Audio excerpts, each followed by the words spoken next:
Welcome back to the Unwind podcast. This is a podcast that I wanted to start because I didn't like how surface level and interview like most business podcasts are. This is all about entrepreneurs, business people, professionals coming together, unwinding, slowing down and reflecting on their lives over a drink.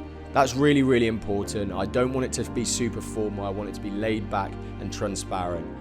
Hope you guys can get some value out of this. We've got tons of exciting guests lined up. If you're listening to this on Spotify, Apple Music or YouTube, please subscribe, show a friend. I really appreciate it. And now let's get into the pod.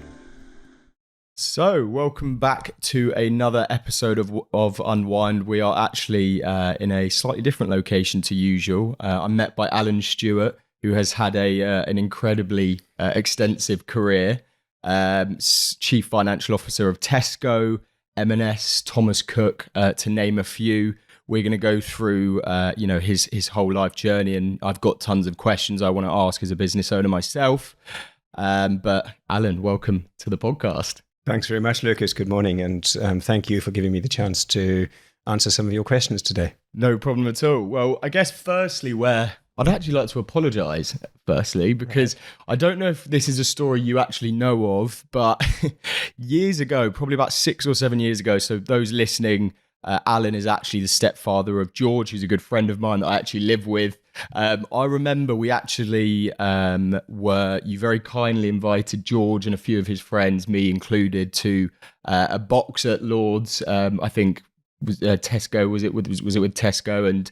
And being young and naive, we kind of just thought that the whole thing was on that it was all kind of paid for and inclusive. And I only found out about a year after that wasn't the case, and we'd spent a lot of money, and you'd very kindly covered the bill. So first, I want to apologise for that. You really don't need to, Lucas. It was actually a personal thing. The whole thing was a personal thing. So yeah, I got access through some corporate relationships, but the whole thing was a personal thing, and I just wanted some of family and friends to be there, and it was a great day. So I'm glad that you enjoyed it, but no need to apologise. Yeah, it's just quite a funny story looking back to when I was a little bit younger. So getting straight into things, Alan, I'd love to start just chronologically. Really, I'd like to start your early life. I think there's a lot about you online in terms of your career, not so much that kind of goes deep into that career and some of the struggles you may have gone through and where you started really. So I guess let's just start at the beginning. Yeah, certainly. So I was born in 1960 in Cape Town, South Africa. My parents were Scottish immigrants. They were both born on the east side of Scotland and were at school in a town called Forfar. They left there as newlyweds and emigrated in the late 50s to South Africa. And that's where I was born. I had an older sister, and I subsequently had two sisters born after me. But the reason I say that they were of Scottish parents, because I do think that was an important part of myself. In a way, although born in South Africa with immigrant parents, there was always that sense of not having been brought up there, which was different from so many of my school friends. Interesting. So talk about that then. What did you want to be when you grew up? Talk about your teenage life. What did that look like? What kind of childhood did you have? Right. I had a white South African professional father. My father was an accountant and an auditor all of his life with one of what became the big four firms, and so in that sense it was a very privileged life. What I actually wanted to be was a racing car driver from about the age of 10. Jackie Stewart was really carving a huge following, and Formula One was developing actually as an international sport, and I really, really wanted to be a racing car driver, which was never going to happen, but that's what I wanted to be. I think with that life of extreme privilege, from actually an early age, I was very aware. My parents weren't politically attuned particularly at all. They had made their life in South Africa. We very much didn't have live-in servants, which is what a lot of South Africans had at the time. We had a gardener, we had a cleaner, And in that sense, it was a very middle-class life, if you like. But from an early age, I realized that it was a country with these huge contrasts. And I think the first thing that really made me appreciate that this was a slightly different place from many others in the world were the moon landings in 1969. We were on holiday and driving through this vast expanse of space, which is South Africa, was and is South Africa. And on the radio was the whole of the moon mission. And when Neil Armstrong landed on the moon, and it was in our newspapers and on the radio, I realized that most of the rest of the world were watching it on TV. And South Africa had no TV. And the reason we had no TV was because of censorship. The government didn't want people to have access to outside news. And I think that was my first trigger for this is a very, very different country that I was growing up and from many others in the world. Interesting, very interesting. And you called it privilege there. I think it's an interesting debate that I see a lot where, again, it's probably in contrast to what you'd say and mostly what you'd see in South Africa and that kind of extreme contrast. But describe that and how that affected you, because I think there's this constant debate of, those that maybe come from more privileged backgrounds aren't as, if their parents are have come from money or, privileged to an extent, the children don't necessarily have that drive to work harder. How did that affect you? What is your kind of opinion on that idea? Because you've been incredibly hardworking your whole life, and it's interesting to see that how you would describe as privilege. Yes, I think it's an interesting question because we didn't actually have a lot of money as children. My parents had arrived in South Africa with only really with my dad with his qualification. My mum was a journalist, and that's what they had. Neither of them went to university. And they'd arrived in this country with really no money other than their abilities and their hard work ethic. And they had a very strong Presbyterian Scottish work ethic. So we didn't have a lot of money, but we certainly never were on the breadline. And compared with so much of the rest of the country, we were privileged. But that sense of money and how much there was always there. And I think, in fact, I'm sure I was brought up with a very strong ethos of, in this world, you need to make your own way, you need to do your own things, and your talents and your abilities and how you are as a person should be the determinant of that. So, and that's, I think, has been one of my drivers. Yeah, that's very interesting. And I can completely relate to that because similarly, I've grown up in a very privileged middle-class family. But like you say, I think it's very much down to the way that you're parented in those situations and, the morals that are instilled. I was never given necessarily anything and I had to work hard. My dad was very much a driver of that, making sure that I worked hard. If I wanted that toy, I'd have to work hard and get it myself kind of thing. So yeah, that's a really interesting perspective there. Yeah, our pocket money, we had jobs for our pocket money. And even if we did the jobs, if we didn't remember to ask for the pocket money, then it wouldn't necessarily be offered. So there was the sense of you do something, you get something, but actually don't expect it. Interesting. You always have to be on that sense. But I make it sound a bit draconian, and it wasn't. It was a very loving family I was brought up. So, in terms of your childhood, then, were there ever? Again, I know you've had a very very incredibly successful corporate career. Were there any entrepreneurial tendencies there as a child? I mean, for myself, the cliche, sold sweets at school and, very much loved selling shells on the beach. Were there any kind of hints of that growing up at all? I'd love to say yes, but really not. No, I don't think so. The nearest I came to an entrepreneurial awareness, I think, was reading Peanuts cartoon and seeing seeing them selling lemonade for 5 cents a glass. But that was in the cartoons, and no, it's an interesting question, but I don't know why. My grandfather on my mum's side had been he'd built up his own business, and so he was quite entrepreneurial. But I think for my dad, because of my dad's upbringing, it was a lot of the focus was on security, and it was on almost a job for life. You got into this career, you needed a career, you then were in it, and you should stay in that for life. My dad had lost his father when he was about 15, and I think that had impacted his view of jobs and security, and he certainly passed that on to me. Interesting. Yeah. So you'd say that very much reflected in your life. Yeah, it was. Later on, I did actually, after about 10 years into my career, I really, well, maybe 14 years in, I really took a very big, potentially entrepreneurial couple of years, and then realized that actually corporate was probably where I was better suited, and I could... Interesting. We'll get onto that. We'll get onto that, right.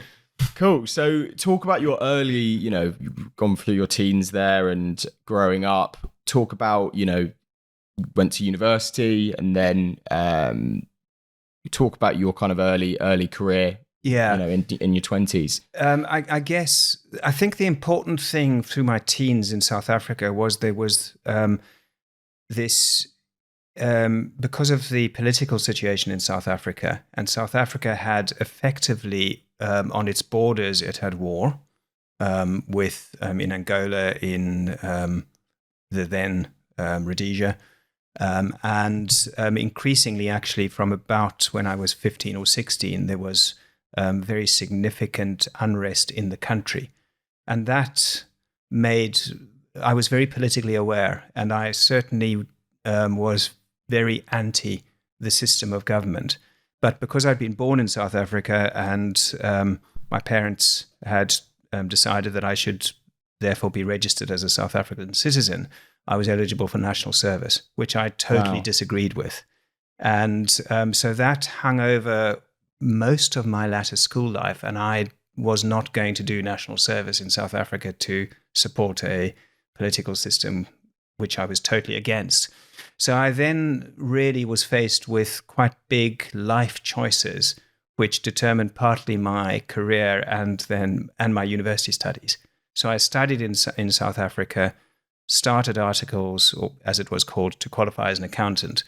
And throughout the whole of that period, I was able to defer national service. But by the age of 24 or so, I'd finished all of my studies, qualified as an accountant, and I had to go on national service. Gosh. And my only alternative, well, there were three alternatives as I saw them. I could do national service. I could use my qualification and work in the Inland Revenue in South Africa as a trained accountant, and that would qualify for national service. 2 years is what you had to do. Or I could, actually there were 4, or I could go to jail and be very clear that I was effectively against the system.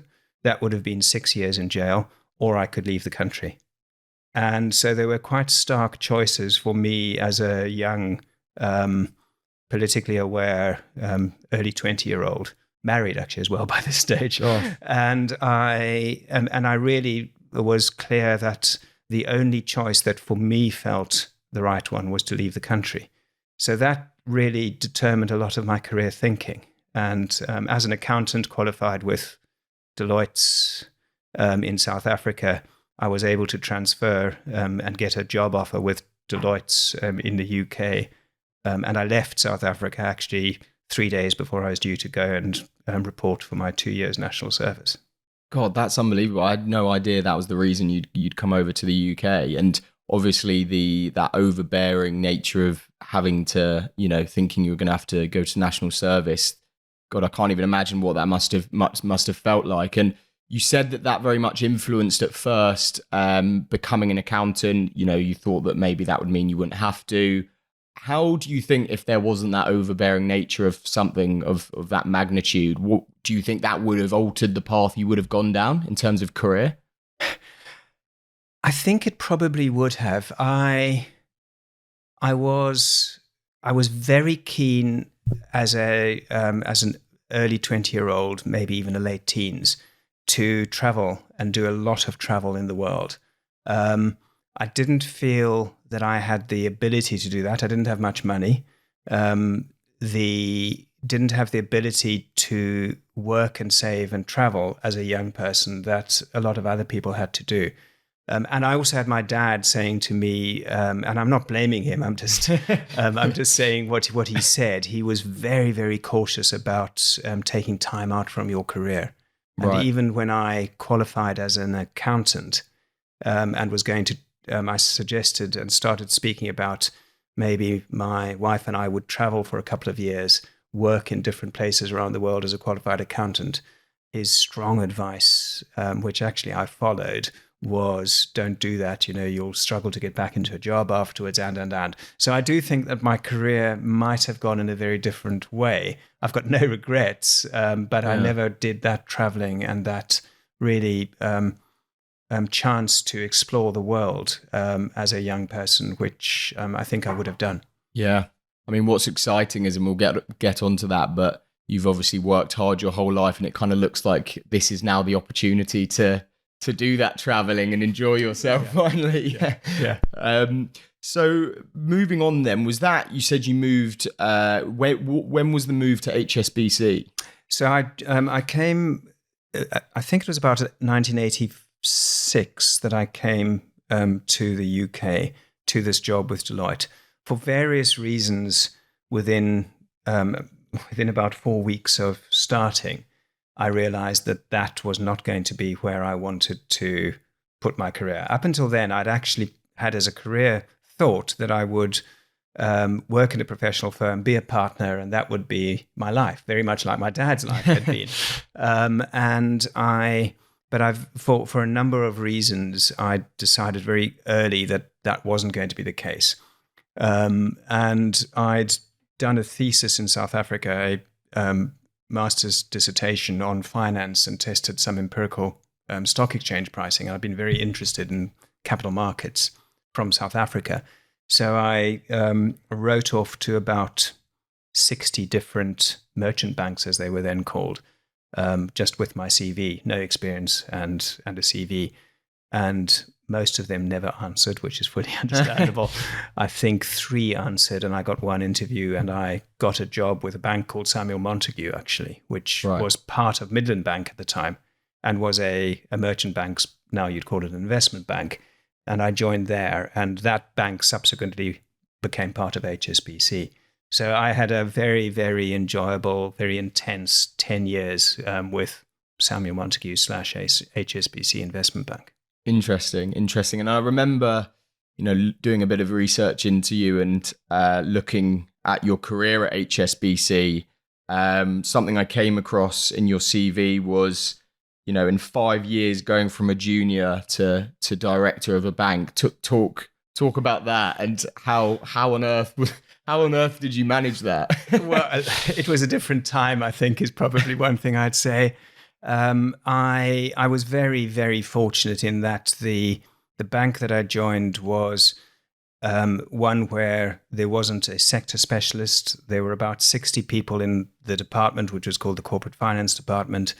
And we really punched above our weight in terms of some of the transactions we were involved on. And I was lucky. I got involved in some very high-profile transactions, WPPs, bids, refinancings were some of them. And I just think I had found my niche for a combination of hard work, client engagement, getting on with people, working as part of a team, some technical areas, and then really thinking about capital markets from a shareholder perspective. So, the path was a pretty clear path, and you do well, you'll get promoted, and that seemed to come to me, and it was a pretty exciting time.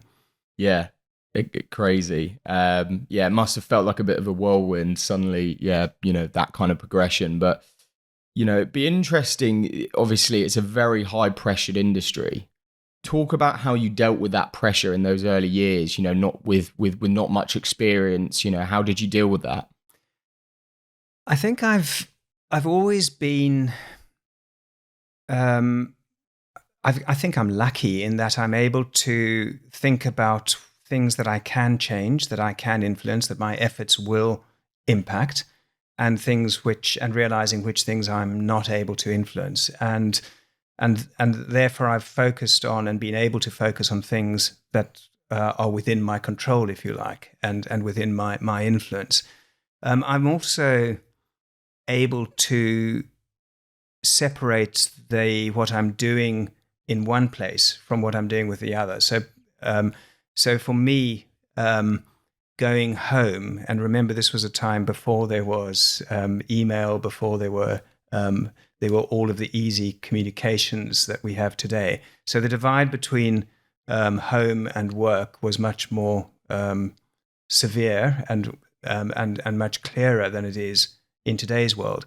And so I was able to, I think, leave my work behind. So I'd be working intensely long hours and very, very hard, 18-hour days, sometimes even longer, for long periods at a time. But weekends tended to be free. Right. I also was living out of town, so I was on a train commute. And that divide, I think, was very important for me. But undoubtedly, the degree to which I was working was something which did impact on my family. You know, when you're commuting, you don't get the chance to see your children. Even if you're home at night, you don't get a chance to see your young children having supper, coming home from school, that sort of thing. So talk a bit about because like you mentioned, it's much harder in today's day and age to separate with the distractions of a phone, you know, the distractions of being able to access your emails and you know, communicating with colleagues anywhere in the world. Talk about that and the importance for business owners, for professionals to separate from what they're doing. Because I think a lot of people listening could all agree that, you know, when you're running a business or you're working in a very high pressured environment such as that, when you do take that time out and you go on holiday, it's very hard to separate yourself from that and, you know, not and to turn off. So what advice do you have there? It's really hard. And the only advice I think I can give is,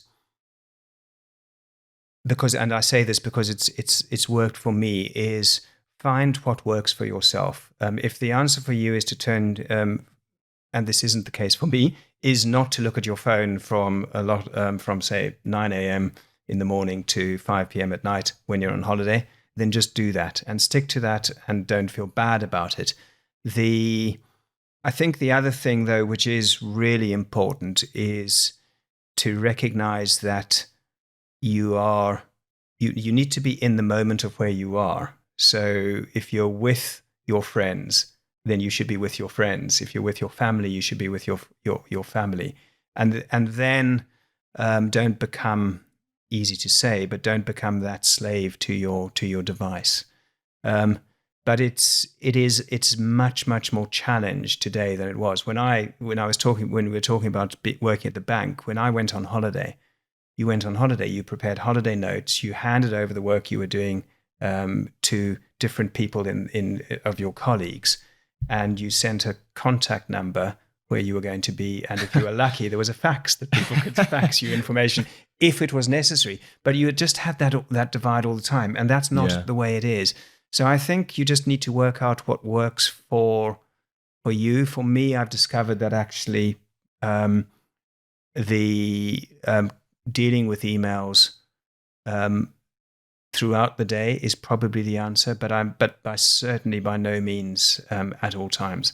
And putting your phone down and leaving it in a place is probably the answer for just getting away from it. Yeah, I completely agree, and it's something I've always struggled with, and you know, I've tried many different tactics, such as only replying to emails in a certain period of time in a day, and it's something I'm definitely working on for sure. So you mentioned there about how, you know, moving on, how it affected family life to an extent. Talk a little bit about that, and you know, how was that? It was when you are on one level, that there was always the challenge of the hours I was working, the commute that I was doing, but on the other level, it's the only life you know, and because it isn't an experiment, you do it once and that's it. You have your children, so in that sense, the it was just the way it was. And we always had some really good holidays. We went away at the weekends. I was very rarely working, so I think we got a pretty good balance of. I feel that we got a good balance of that family and the work.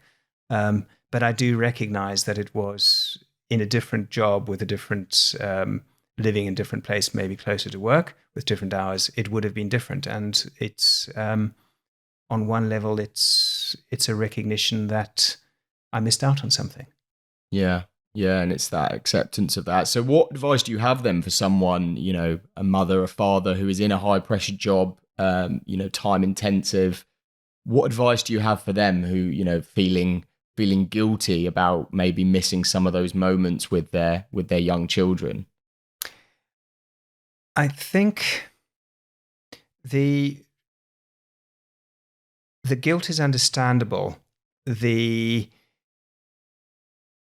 But I think trying not to feel guilty is actually the answer. Trying to accept that this is a choice that I've made or we've made, and then recognizing that with that choice there are some trade-offs which need to be made. And ultimately, if that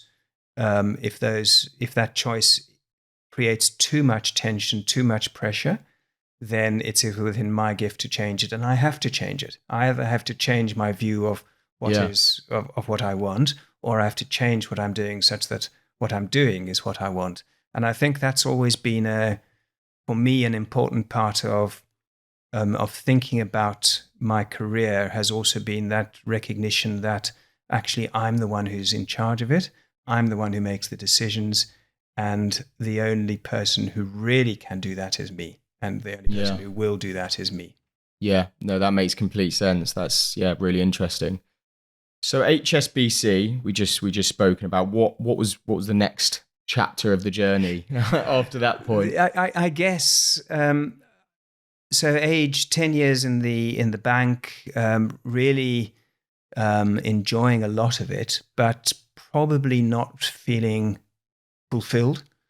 And recognizing that I was now mid-30s, I needed really to make a decision. Either I changed the bank I was with and maybe got a different experience. The big investment banks were coming through at that stage.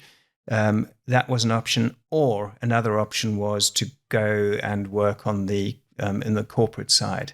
And I felt at the old age of 35 that I really needed to make this decision by the time I was even older at 40, because 40 is a huge milestone when you're in your 30s.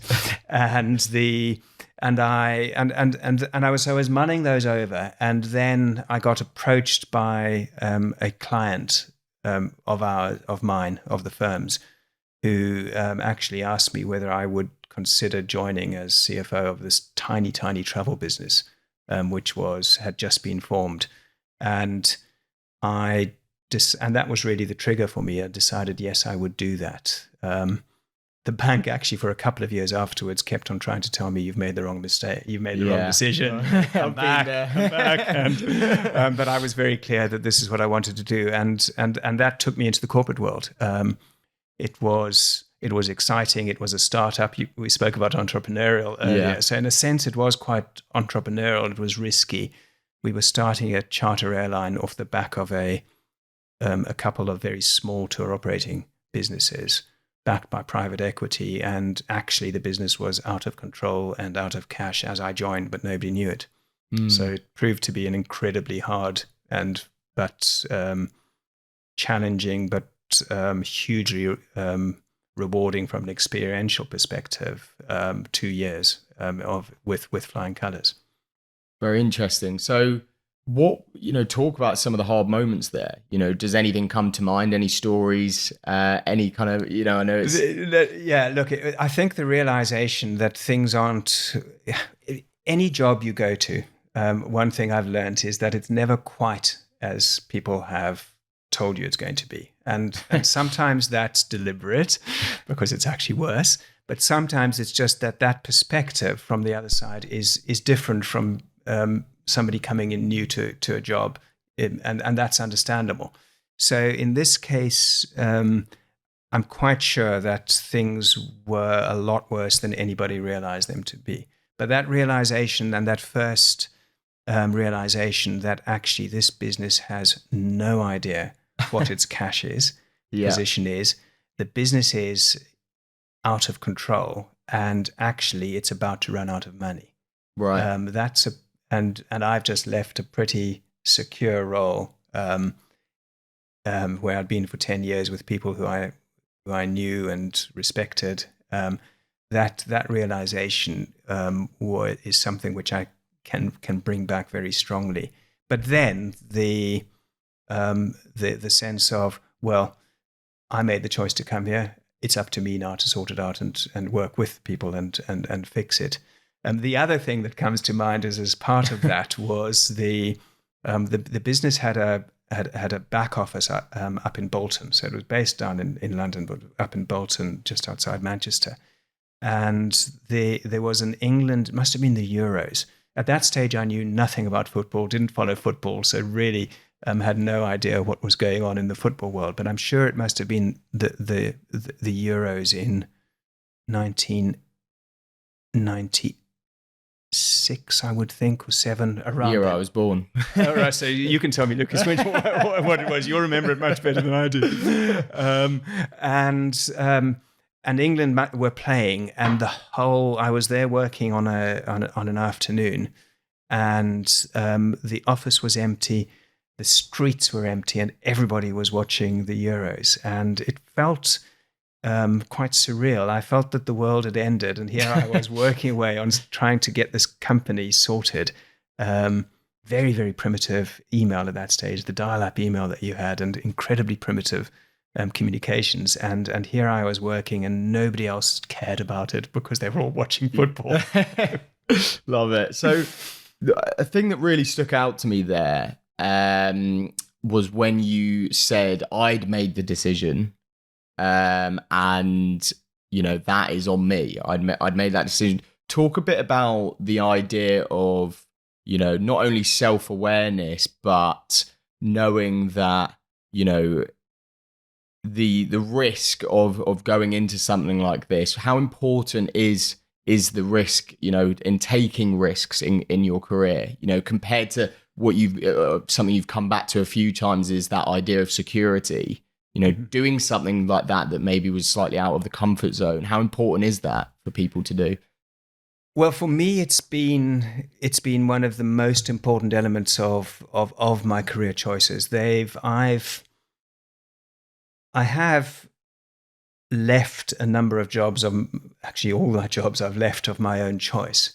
And sometimes I've left without having another job to go to.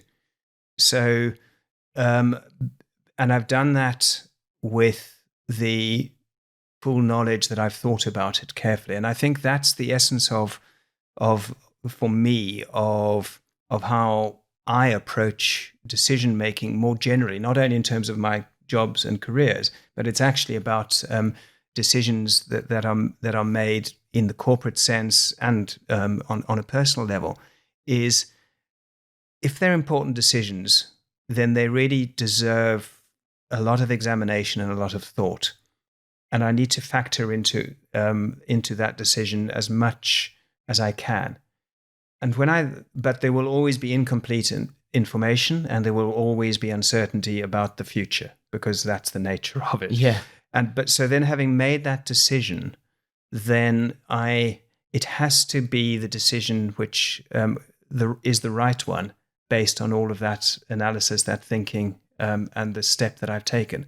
So then it feels to me to be not productive to think about a what-if situation had I not done that. I only have to think about, this is where I am, and how do I move from where I am now to get to what it is that I'm wanting, or the outcome that I'm wanting. So it has to be almost a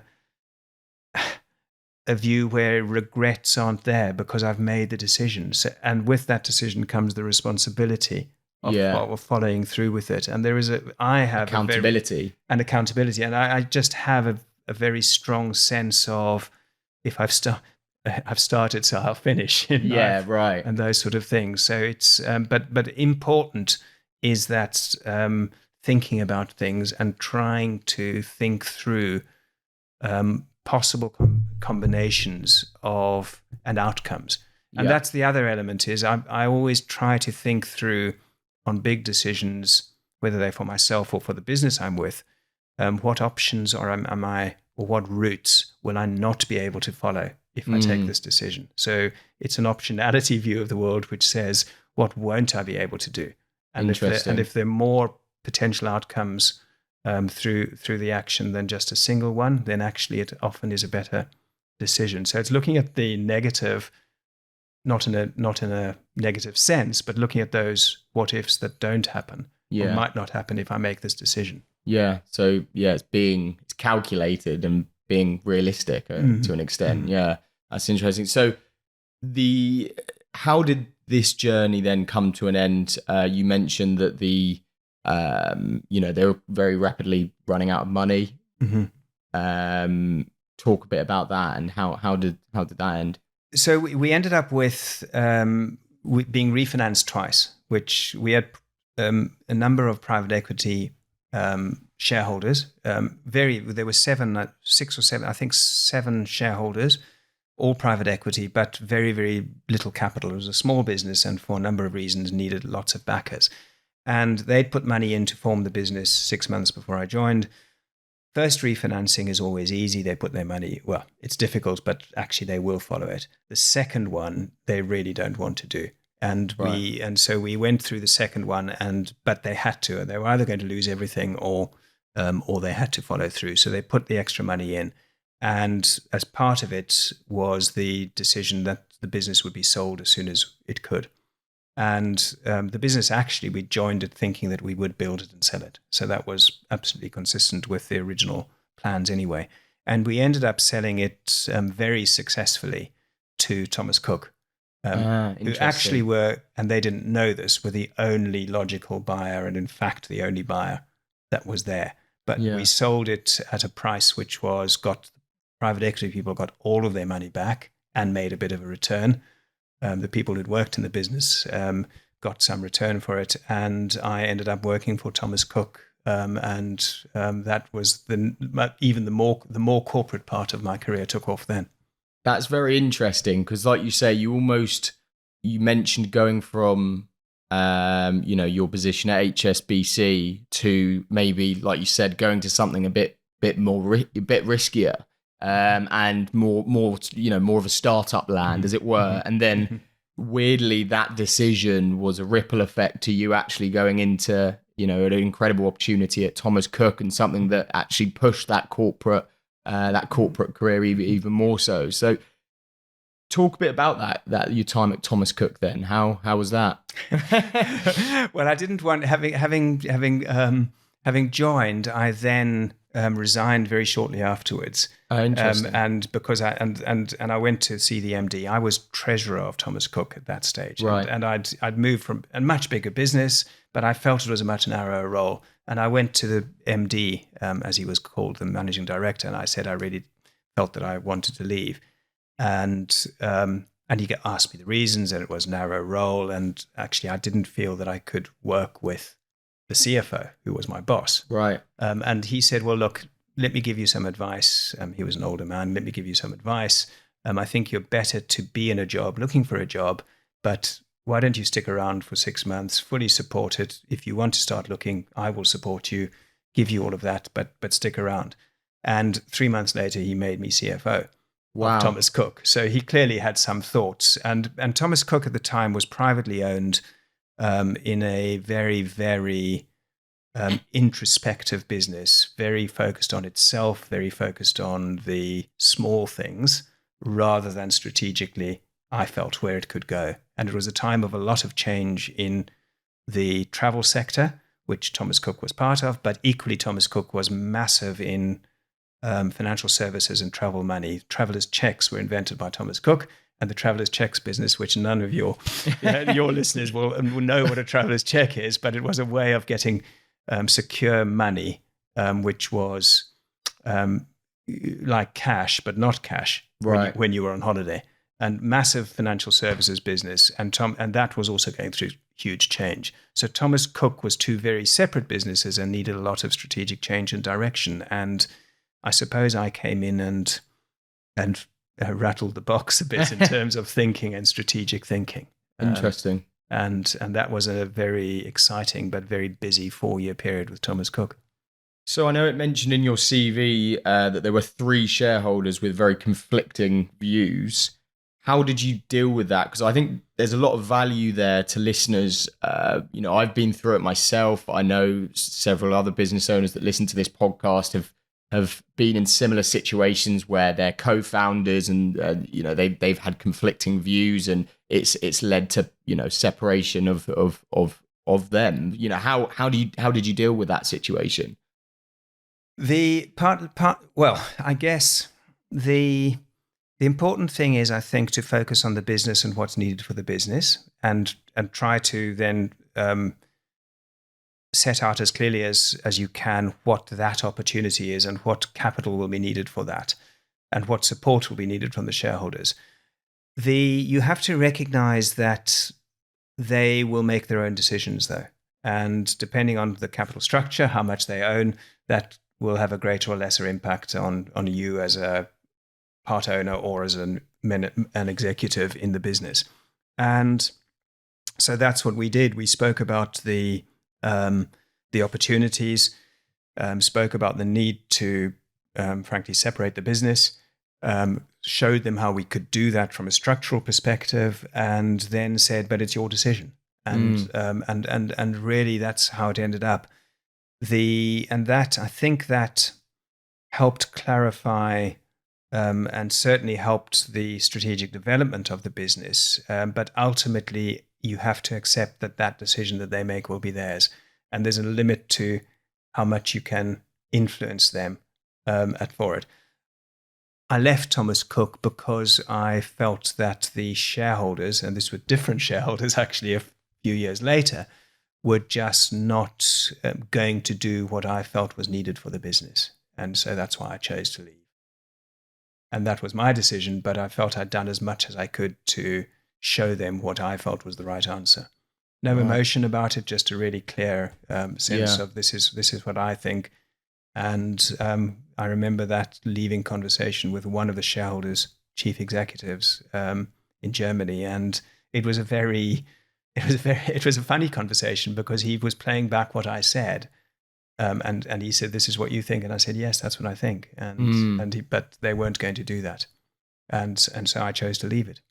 Interesting. So yeah, very much kind of knowing your truth and knowing your beliefs and sticking by that. I think there's a lot in that. So what came next then? Where did you go to after Thomas Cook? I was now in my early 40s. I had a couple of years when sounds terrible to say, I didn't work. I think this is a really interesting topic though. And I'd really like to delve into this. So talk a bit about the thought process there, going from such high pressure roles, and I guess from the influence of your father, you mentioned, who was very much about security and not kind of jumping, falling out of a job because, you may struggle to get back into the corporate world, etc. Talk a bit about that decision-making process and what led you to that. I felt it felt really important to me, and there was a strong entrepreneurial side to me at that stage. I think when I think about it, I'd come from this small business which we'd built and sold. I was quite keen to get involved in some sort of startup, and in the travel sector, and also to take a little bit of of money and invest in some businesses, which were all startups. So I was thinking about it in a more general, wider sense. There was a very strong personal side as well, in that my children were that much older.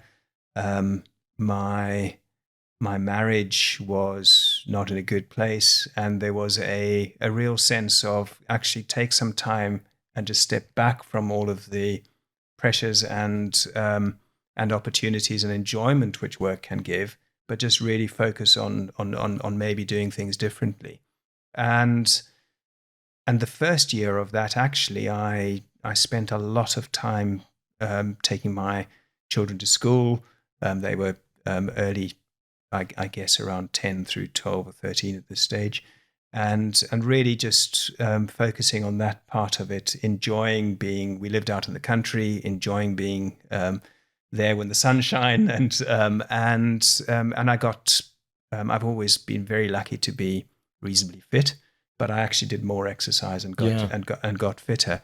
But in the second year, I just decided I really needed something more singular for what I was spending my time. And a friend and I got involved in trying to raise money for a startup airline. And that took quite a lot of that year. Ultimately, I'd said to him, and I was going to be CEO, he was going to be COO. And I'd always said to him, I'll give it a year. And if we don't get it off the ground, no pun intended, then I'll reconsider it, and we'll reconsider it. And after a year and a bit, we actually hadn't managed to raise the capital. And I was always clear that I would only do it if we had enough capital behind us and backing. So that second year was much more focused on the project, but I could still do it from home. It was very early stage working from home in the sense of being able to do all of that stuff. And I realized that at that relatively young age, that actually all of my friends were working. And so it wasn't as if I had a group of friends that were able to spend time with me during the day. So there's that sense of satisfaction which I get from being with people at work as well, which is important. Yeah, I completely agree. I mean, when I first started my business, going from a company with great culture and being around people all the time to suddenly just in my room for the first year, just me, being quite an extrovert and a social person was mentally very difficult. That's really interesting though, that you kind of, you're self-aware and you realized that it was time to, spend some time with the family. I think it comes down to gratitude, doesn't it, at the end of the day? And I think something I really try and practice is gratitude. I think, the idea that there's all these niggly things throughout the day and in business and in our professional lives, things are moving so quickly, and we sometimes struggle to slow down and look at what really matters. And it's, if the people you love are healthy, your own mental and physical health, is good, then really in the grand scheme of things, that one thing in your business or whatever going wrong, how much does that matter? I think it puts that into perspective. You're absolutely right. And I think that's a really important part of thinking about all things, is what that perspective of if something goes wrong, what's the worst that can happen? Yeah. How bad is that really compared with something much, much more severe and much more personal and impactful on yourself or your family and those you love? Yeah, no, I couldn't agree more. So you say you couldn't raise the money there. What was the, was the itch coming back to get back into to corporate? What did that look like? The itch was coming back, and fortuitously then, somebody who I knew, and I'd known from my Thomas Cook days, somebody from BCG, the consultancy firm, a partner, approached me and asked me if I would think about, would I have a meeting with Kate Swan, who was the CEO at WHSmith and had recently joined WHSmith, which had rejected successfully a bid from private equity, but strategically had some challenges and some questions around it. And so I had lunch with Kate Swan, and each of us reported back to our mutual friend or colleague, a person we knew. And out of that came my joining WHSmith as CFO, which was the first listed company I'd worked for. So it was a big international business, but with a lot of questions around it. And that took me back into full-time role, took me into the public markets, which was where I'd served clients in the public markets when I was in the investment bank. So it was after a few years in privately held businesses, it felt like a further development and more experience building on what I'd done. Yeah. So what was the state of WH Smith when you walked through the doors, and, what impact did you have on the business? The WH Smith was a business which had been a FTSE 100, so one of the top 100 companies in the UK listed, had been really challenged strategically, was felt by the stock market to be probably in terminal decline. It was a high street business, taken on a lot of debt to reject the bid, had exited the American market with quite a lot of difficulty and a lot of challenge and residual liabilities that needed to be cleared up, and also had within it a very challenged news distribution business, which was the core of the historic WH Smith. And all of those, and it had a pension liability and a lot of money which had been given to the pension fund as part of the bid defense, but which needed to be invested, and neither the trustees nor the company could really agree on how to deal with this. So strategically quite challenged, needing to find its way both in the high street and actually as a longer term business, and just the sort of thing which actually I enjoyed. And Kate was a fantastic CEO in that sense. She really supported me and gave, and I think we made a pretty good team in that time. So on that note then, what from your experience, you've worked with many CEOs, what makes a great CEO? I think the single thing that comes immediately to mind for me is how they work with their team and how they are as a person. That's what makes a great CEO.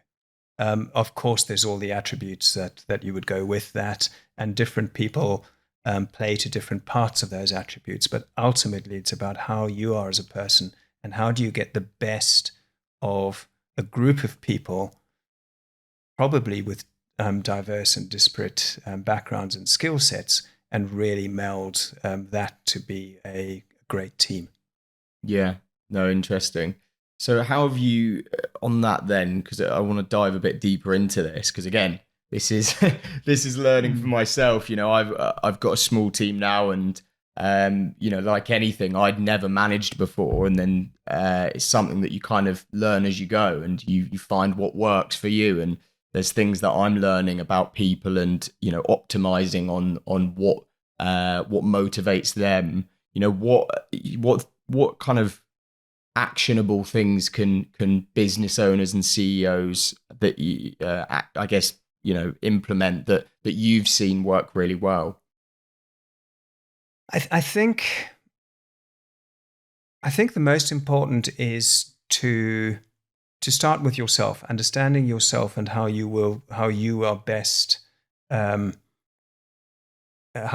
carry out the job that you're going to do, and then recognizing that against that self, what it is and what's the person that the member of your team that you're talking about. There's a degree of knowing their job and understanding what they're doing, and then really letting them get on with it. Mm-hmm. Different people will need and want different degrees of support in that, depending on their experience level and depending on what they've got. But I think it's about clear expectations, support to the degree that's necessary to help them do their job and possibly develop greater experience than they had, and then when things go wrong, because they will go wrong, I think critical is recognizing that that's actually something which, certainly the first time that something goes wrong, that's something that will happen. And so it's in the adversity and the difficult situations that I think most of the real learning comes. Interesting. And how you then react to that. But it is, the other thing I'd say is that from each person in the team, it'll be Sorry, I just knocked the microphone That's off there. For each person in the team, it'll be it'll be a slightly different way of dealing with it. Yeah, that's it. That's it's very interesting because I think, like you say, it's difficult sometimes to learn how different people like to be managed, and I think it's just a degree of firefighting and giving your team the confidence that everything is going to be okay. Well, from my minimal experience. I think you're absolutely right. I think you're absolutely right. And it's against an uncertainty because you don't know. But ultimately, there is a belief, and I firmly believe that if you do that, and if that's what you believe when you say it, then there's a greater chance of that becoming the outcome. Yeah, for sure. So yeah, WH Smith, obviously, like you say, had a great relationship with the CEO. Talk about, the transitioning period out of WH Smith in the next chapter. I think it says much more about me than it does about WH Smith and the business. I felt that I'd been part of the team that had set WH Smith on the right direction. We demerged the newspaper distribution business. We'd sorted out the liabilities in the US. We had created a second part to the traditional retail business in travel, and that was a growth part of the business. And we'd really got the high street business under much stronger control in terms of costs and revenues. So I suppose it felt like the job is never done, but the large part, the heavy lifting had been done, and I just felt I wanted to do something different. And so that says much more about me than it does about WH Smith. What's interesting there, and I think there's a trend throughout your career, is that you come into businesses at a point where there's a problem that needs to be solved. There's issues there, and as soon as you've made the impact on that business and you feel like you fulfilled those responsibilities, it's almost like you're then looking for that next challenge. Do you see any truth in that? Yes, I think you're right. And that's and in that sense, I think had I been maybe more patient and maybe then I might have had a slightly different view, but there has been that sense of, I suppose, impatience. Had it been suddenly a very high growth opportunity in a short space of time, that might have been more to my liking. And as I looked ahead, so I decided that I really I'd done what I could and wanted to at WH Smith. And the global financial crisis had started. It was playing itself out, and I thought there was an interesting opportunity for learning and development, potentially as a result of that. And I really wanted to get some big private equity experience. I'd worked in the first business as I left the bank, as I said, was private equity owned, but it was very different, and private equity had evolved. And I just felt I'd wanted to get some experience seeing how private equity owners of large businesses think and how they act. And so that's where I really put my focus in terms of the next role. And I ended up at a very different business, aircraft leasing business based in Dublin called AWAS, which was also hugely challenged as a business as I went into it. Right. So again, I'd like to fast forward a few years, moving to M&S and then Tesco, just conscious of time, but talk a bit about how you dealt with your mental health in these roles. I think mental health, probably more so in your younger career, was more of a taboo to speak about, especially amongst men. I've myself a few years ago suffered from depression, and it was something that I had to learn to deal with through therapy and other ways. And it's something I think is really important to talk about. How aware were you of your mental health in these roles, and how did you deal with it? I think the honest answer is that it wasn't something which crossed my mind a lot at all. I was aware at certain stages of my career when I was under stress, and I took some actions to try to relieve that stress just by finding ways of. I had a boss in my early career, having left the bank, who was incredibly demanding, would phone at any hour of the day or night, and I took to using the answer phone, as then was, on the landline, just to screen his calls. And I can remember him saying, "Alan, you're there. I know you're there. Pick up the phone. Pick up the phone. Pick up the phone." But I wasn't, because I was with my family, and that was I wasn't going to do that. But the aspect of my own mental health, honestly, is something which I never really thought about. I'm much more aware of it now because I see so much more of it in people. But it never really impacted me. Interesting. Do you think that's because it's so much more, it's heavily spoken about now in comparison to the 20, 30 years ago? I think there's an element, yes, I do think there's an element of much greater openness about it. And yes, I think it's always been there. I also see and believe that there is a much greater incidence of it as an issue than there was 20 years, 30 years ago, when I was early in my career and starting. And why that is, I'm not sure. I'm not the expert at all, but I do think that it's a different world that people are growing up in now than it was when I grew up in Yeah.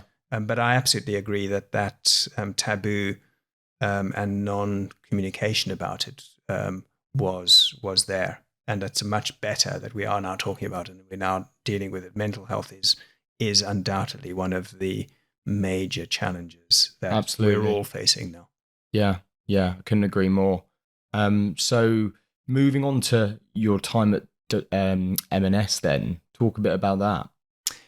Yeah, well, they approached me, I guess, because would I be interested as forming part of a shortlist for that role when I was at the leasing company. Again, a very different business, but taking me back to my real, I guess, core experience. It was consumer facing, branded, had its own challenges, two-part business with the clothing and homeware part and the food part, different dynamics, and some challenges from the shareholder perspective of where the business was going, how it was going, and a new CEO in that. So a great time and a very, very high profile business. I think the thing I realized, which you can think through from the outside, and you can say, yes, I understand that.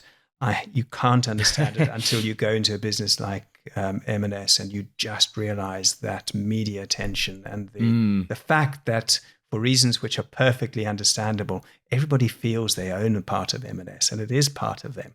So that was a very, very different experience. But again, hugely rewarding in terms of my own development and working in back in the UK, which from a family perspective was much better for me than commuting weekly to Dublin. Yeah. So how did you develop then, how professionally during your time there?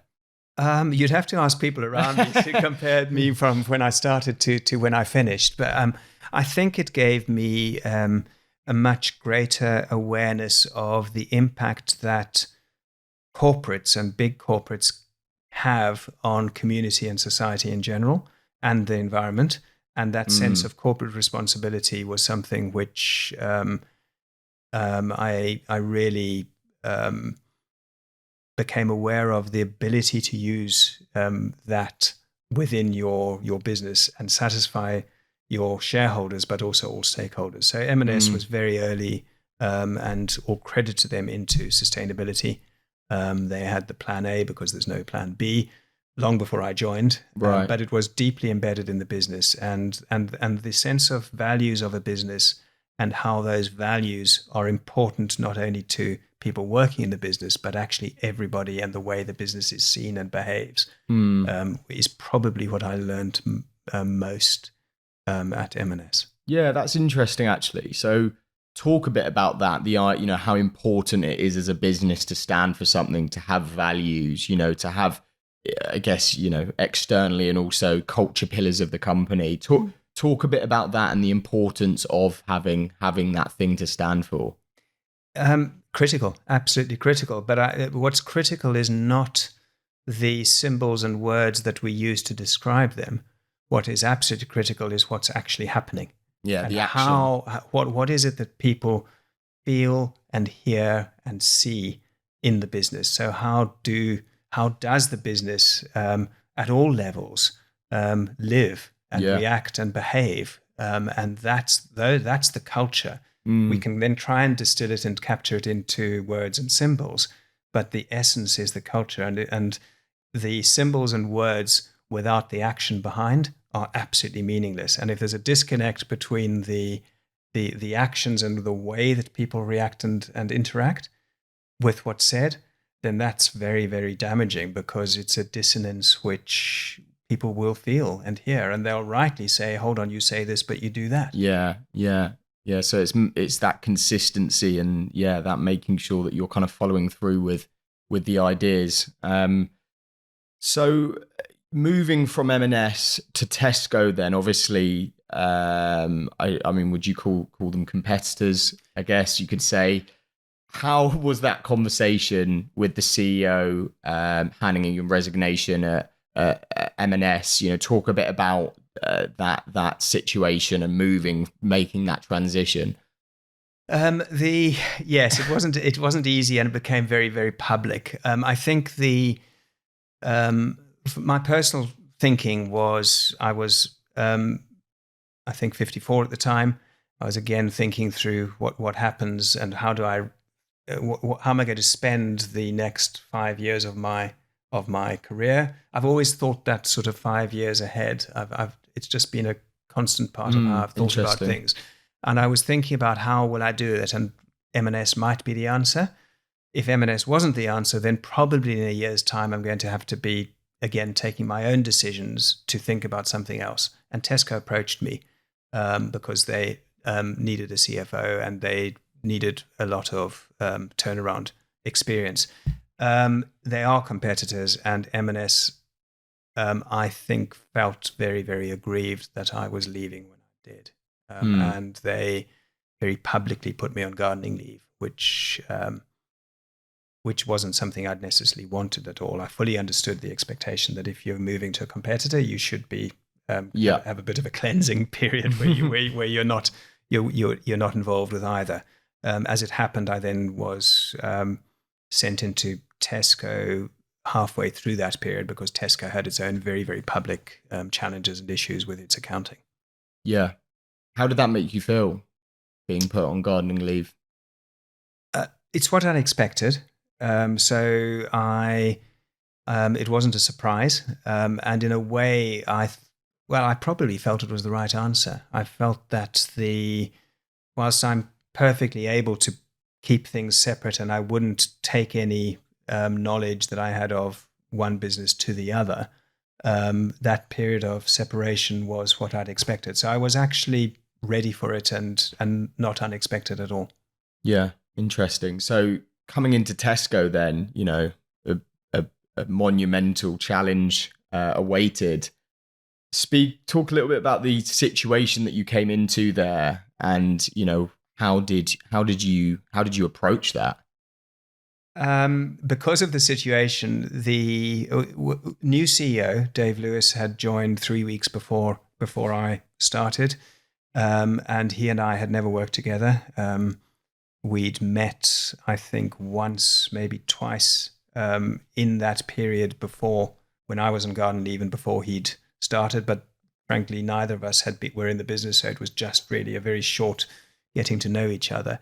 And then the joining was absolutely in a crisis. And in a crisis, you have to deal with the immediate issues there and then. So it was very unusual in the sense of I didn't have any chance to get around the business, to be an induction to the business, to get to know people without being having to deal with very, very serious and big issues immediately.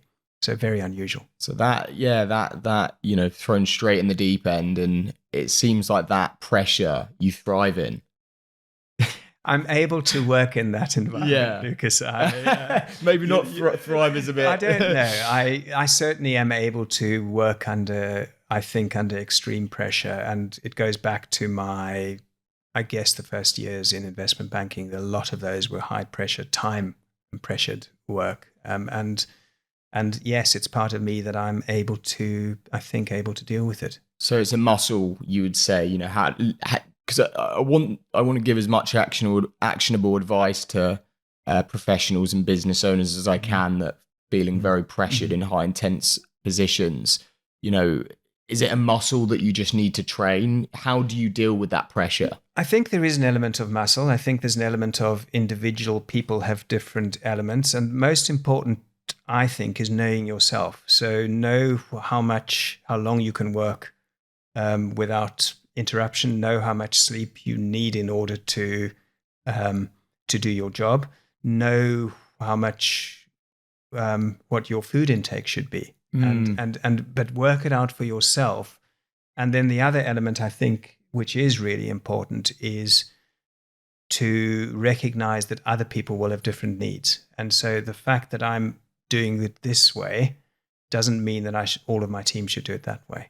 And but I am somebody who has been able to work with relatively low hours of sleep at high intensity for long periods of time, but not everybody's like that. I think that's so key. I think there's a big thing that, especially when I was growing up, that it was almost cool, this idea of hustle porn, they called it. Working long hours. It was cool to do that. It was good to do that. You need to work.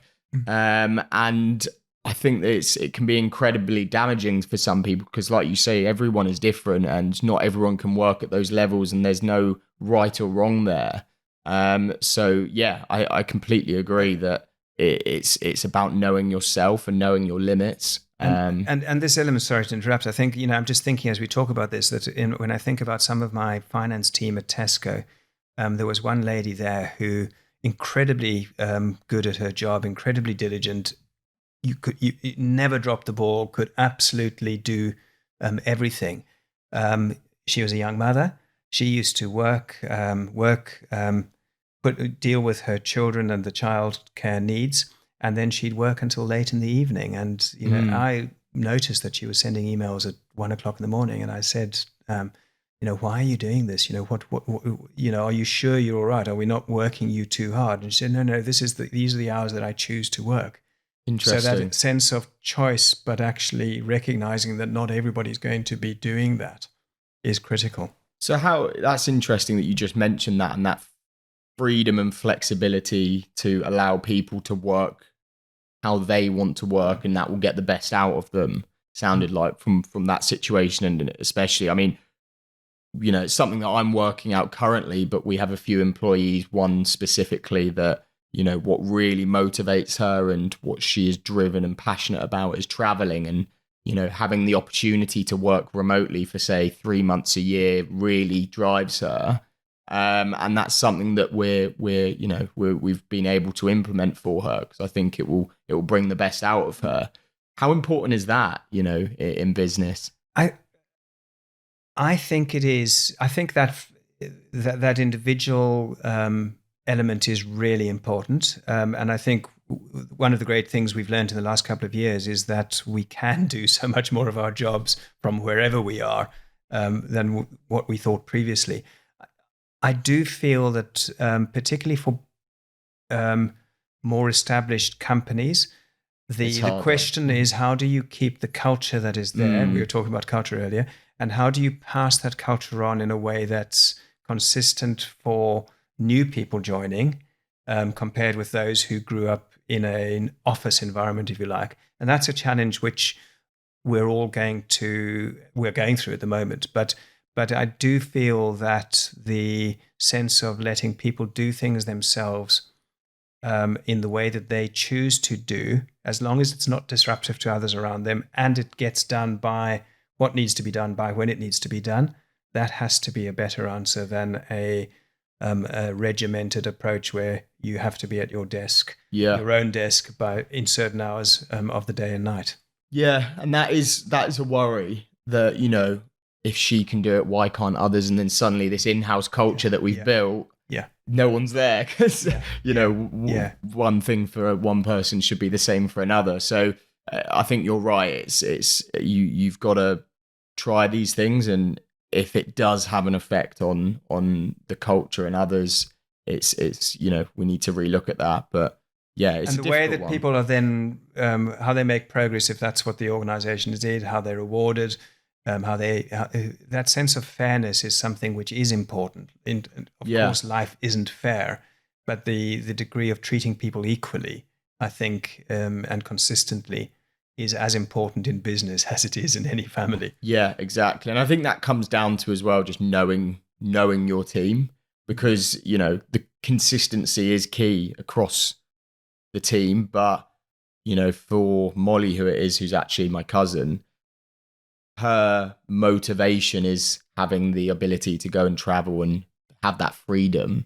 Another person's motivation might be faster salary progression or small rewards regularly, or everyone likes different things in a sense. So it's about knowing everyone individually. Yeah, it is. I think there also needs to be an element of transparency in terms of this is what it is, this is what we will do, this is how we will do it, and depending on the business, the degree to which that's specified could be greater or less. But that transparency of this is what's acceptable and this is how we do things, and then the experience against that, and as long as people can see that experience is being applied on a basis which is within that framework, then they shouldn't worry about it.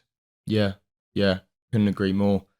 So just coming back to Tesco then, and again we'll wrap up soon, but 6 billion loss in 2015 and then to a 2 billion profit in 2019, which is a crazy transformation. Something myself as a small business owner can't really comprehend. But talk a bit about what you came in and did there to make your role so successful? Well, firstly, it wasn't me. Dave Lewis was new CEO. There was a team of people, and of course, everything is the team. And Tesco is such a huge business that none of that turnaround that you mentioned would have been achieved without each and everybody in the business. Absolutely. But I think what was important was a first of all establishing the facts. What is the business? How much cash is the business generating? Where is it spending it? And given against the level of sales that we're doing, is that competitive in the market, and how do customers think about us? So you absolutely have to understand customers, and you have to understand that external environment. Are we delivering for customers what they want, and in a way which will encourage them to come back time and time and time again? So there was a lot of simplification. There was a lot of removal of internal organizational structures. A lot of jobs had to be lost. Never like that, but it was critical in order to produce an efficient business which generated an acceptable return from all of that activity that we were doing. And really, that's what we did. We sold a number of businesses. We simplified. We really changed the customer proposition. And we communicated it, I hope, clearly and consistently internally as well as to shareholders. And we then focused on all of the great things which Tesco is and had been, and really brought them out again. So an amazingly intense period, but one which was incredibly satisfying in the sense of looking at it from the outside as I joined, not knowing a lot of what were the real issues and challenges in it, but I did feel that there was a huge business here that, with my experience, and could play a part in turning around. And so hugely pleased to have been part of that and just been given the opportunity to work with such amazing people as I did. And the similar consistency again of solving the problem, and then it was time to leave. Then you made the decision to retire. Talk a bit about that, and what are you doing now? Yeah. No, it was retire is a word that I used. You're right, I did. I view it as a very technical word, which was linked more a lot more to very, very small things than actually what the hours in my day. I would describe it as not full-time working. I've always valued being a non-executive director, as I've had an executive career, and I've been a non-executive director of a couple of companies along the way. Diageo, I've been incredibly privileged to be a non-executive director of for 7, nearly 8 years, and I continue with that. There is a point next year when, under all of the right regulations and recommendations, is that I'll have to leave that board because have served enough time. But I'm on that board. I recently joined the board of Reckitt, which is another great consumer business, and that I'm early days, but really looking forward to being part of that. You mentioned cricket earlier on. I'm on the finance committee of the MCC, which I joined last September. That's a pro bono, but it really takes me right to the heart of cricket, which I love. And I'm enjoying spending time with Vicky and seeing the children, all of the children. George and Charlie is coming back from Australia in a couple of weeks, and Ben and Rebecca and Kate, my own children. So there are 5 children, 4 of whom are around London. And I'm just taking time to enjoy life at a much less diary committed level than it has been for, frankly, the last 40 years. Yeah. So enjoying it very much, and really looking forward to doing some travel because, again, as we spoke about earlier, that travel element is something which I do think I'd like to do. We're going to Costa Rica later in the year, towards the end of the year, and I'm busy planning that as a trip now. Yeah, interesting. Well, congratulations. You've obviously had such an incredible career. I think I've just got a few final questions now, more quick fire, I guess you could say, to wrap up. More so for, most of the people that listen to this podcast are small business owners, some kind of quick tangible advice around a few different topics. I think the first being there's a few of these big gold medal moments in business, as an entrepreneur that, again, from the entrepreneurs I've spoken to, seems to be those big kind of big moments. One being exiting a company, selling the business, and another one going public seems to be 2 common gold medals that I've come across. Firstly, on the idea of IPOing and making that decision to go public as a business, there's this debate whether it's a positive or is it a negative. You're at the mercy of the shareholders, etc. Talk a bit about that and the decision-making process that should go into whether you decide to go public or not. Yeah, I think it is different. I think going public is a very big decision. To a certain degree, it keeps the business that you've been part of within. You're still with it.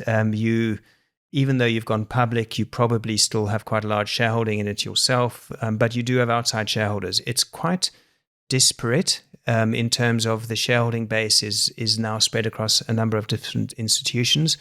It's not for everybody. And I do think, and this isn't necessarily a good thing, but the size of company that can and should go public is significantly greater now than it was 30 or 40 years ago. And I think that's something which needs to be taken into account. So I suppose what I'm saying is going public isn't for everybody, and the bigger you are, the easier it will be. But you are absolutely owned by outside shareholders, and they're quite diverse in their needs. So you have to deal with a number of different shareholders there. And I guess as well, what's difficult is you can't look too far into the distance in the sense that, you looking at numbers every quarter, and those numbers matter. So rather than not necessarily being profitable in the short term, which has a wider goal and objective, that you can't look in that same lens. I think that's right. The ability to take strategically important decisions with maybe short-term profitability impact, but long-term real gain is more difficult, I think, in a publicly listed company than in a privately held company. So because of that visibility of, as you say, quarterly earnings and at least half-year earnings. It's not to say that they don't support it, but it's there's an expectation more about a consistent profit record and cash generation. Yeah, no, that's very true. So finally, what common mistakes do you see in smaller businesses in terms of, financial mistakes? And, what advice do you have from a financial perspective for small businesses and scaling a business? The single key important thing to me is cash. And I've always felt this, is that and I'm a trained accountant, and of course the balance sheet and the profit and loss are important, but really understanding what your cash position is in your business is, for smaller businesses in particular, is absolutely critical. Businesses fail because they run out of cash. And that running out of cash may be because they're growing too quickly, or it may be because their cost base is in excess of their revenue, or and there's a drain therefore. So that it's cash, and understand cash. Yeah. So it's just knowing that runway, and exactly. Yeah, that's. I think there is the one thing I would say is that for growing businesses, there is an established and very active base of capital in the UK, particularly around London, based around London, but in all parts of the UK, where the access to that capital is there. And it may feel expensive, but it's there and can really support some of these businesses which are growing at quite high rates at that early stage where cash is all important.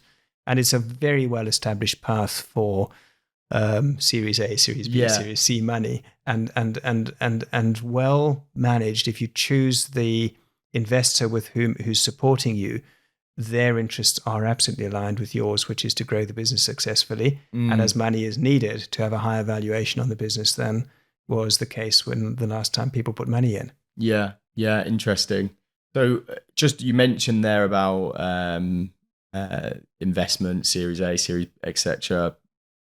Just on that note, I think it's an interesting idea. There's so much money floating around that it's more common just to run into, getting investment from the start. What's your advice for the argument between bootstrapping a business and going straight in with VC investment from the outset? What's your opinion on that? I think almost all the experience is that at the very early stage, it's family and friends who give the capital for the money for the business, and that's in my relatively limited experience, that seems to be almost always the case.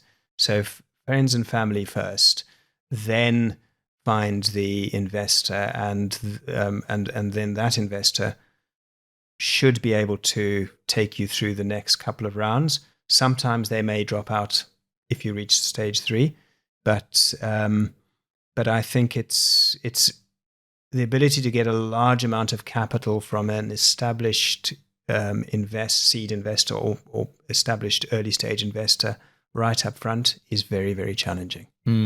I guess without a track record. Without a track record. Different if you have built a business, sold a business successfully.